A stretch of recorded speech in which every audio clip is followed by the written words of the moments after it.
don't just want the news, they want the truth. What others hide, I bring to you with evidence. Politics, corruption, human rights. No filters, no fear, just facts. I don't stop until the system shakes.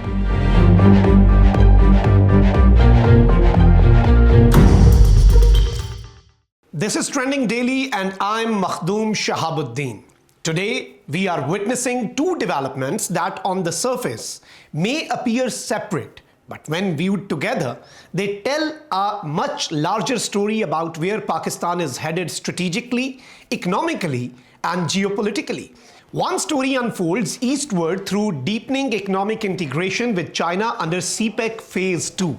The other takes shape westward and beyond as Pakistan, Saudi Arabia and Turkey move toward a structured trilateral defense framework.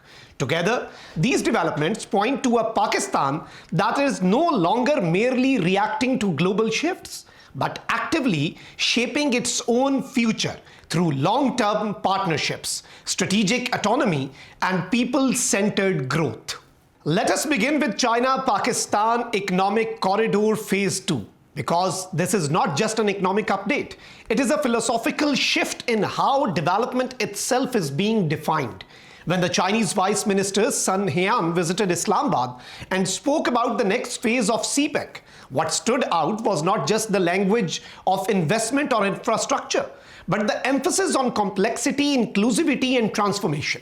That was an acknowledgement that roads, power plants, and ports, while essential, are only the first chapter of development. The real story begins when those physical connections start changing lives, creating jobs, transferring skills, and building resilience within the society.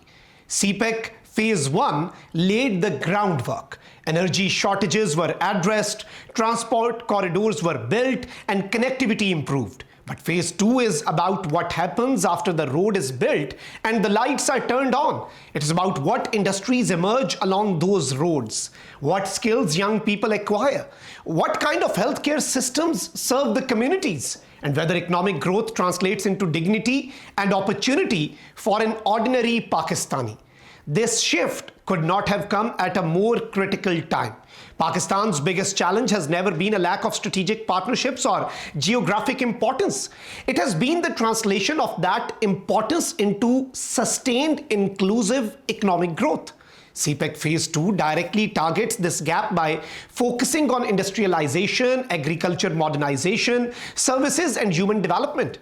The emphasis on special economic zones is particularly important because these zones are not just industrial estates, they are ecosystems. When properly implemented, they bring together manufacturing, logistics, education, and exports in a way that creates long-term employment rather than short-term construction jobs.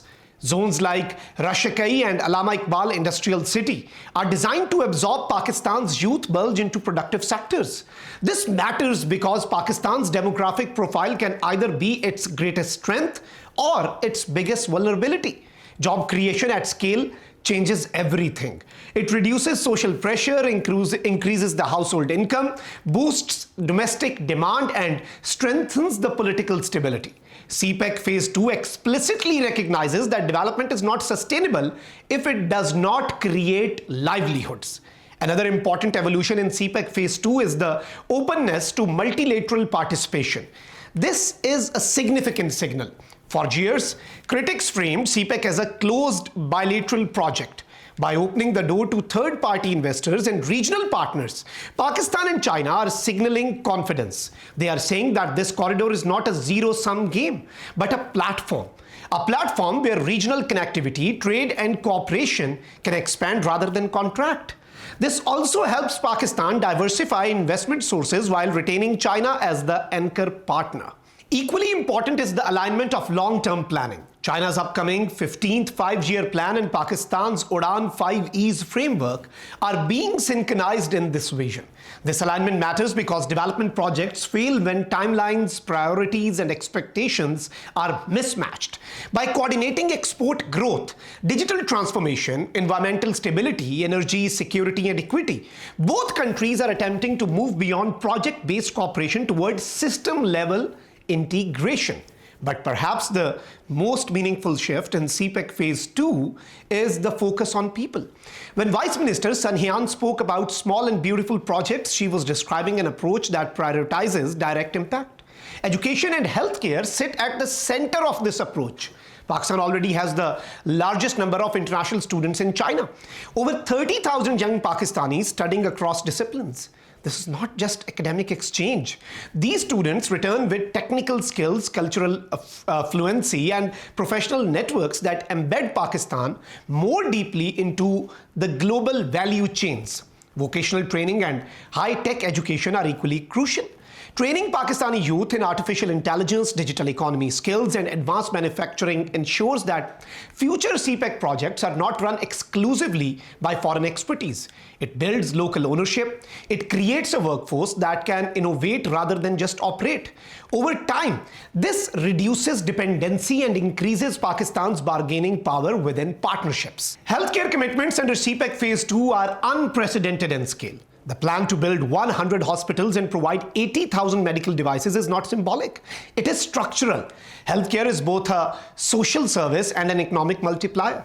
Healthier populations are more productive.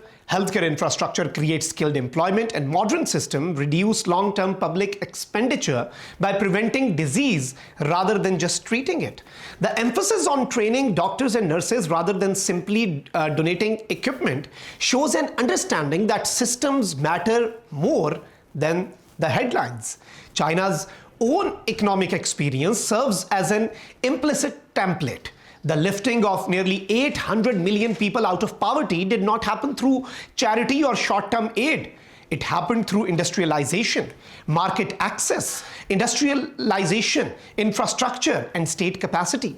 China's willingness to open its massive consumer market to Pakistani agricultural exports is particularly significant. Access to markets, not loans, is what creates sustainable growth. For Pakistani farmers and agri-businesses, this could be transformative. All of this is unfolding as Pakistan and China approach the 75th anniversary of diplomatic relations in 2026. This milestone matters because it reflects continuity across generations and political changes. What stood out during Vice Minister Sun Hyan's meetings in Islamabad was the emphasis on political consensus. The China-Pakistan relationship has survived regime changes, ideological shifts, and regional upheavals. That continuity is a strategic asset. The action plan signed for 2025 to 2029 with 63 specific measures signals seriousness. Space technology, mining, green energy, and advanced manufacturing are not marginal sectors. They define the future economy. If implemented effectively, the CPEC Phase 2 has the potential to fundamentally alter Pakistan's economic trajectory from consumption-driven to production-led, from aid-dependent to export-oriented. Ladies and gentlemen, now let us widen the lens, because economic development does not exist in vacuum. Security, stability, and deterrence shape the environment in which growth occurs. This brings us to the second major development, the emerging trilateral defense framework between Pakistan, Saudi Arabia, and Turkey. Quietly and without dramatic announcements, a profound realignment is taking shape. When Pakistan's Federal Minister for Defense Production confirmed in January 2026 that a draft trilateral defense agreement is under review, it marked a turning point. This is not routine military cooperation. This is the formalization of a collective security concept among three major Muslim-majority regional powers. It reflects a recognition that the global security environment is changing and the reliance on external guarantees is increasingly uncertain. The proposed framework builds on the precedent set by the Pakistan-Saudi Strategic Mutual Defense Agreement signed in late 2025.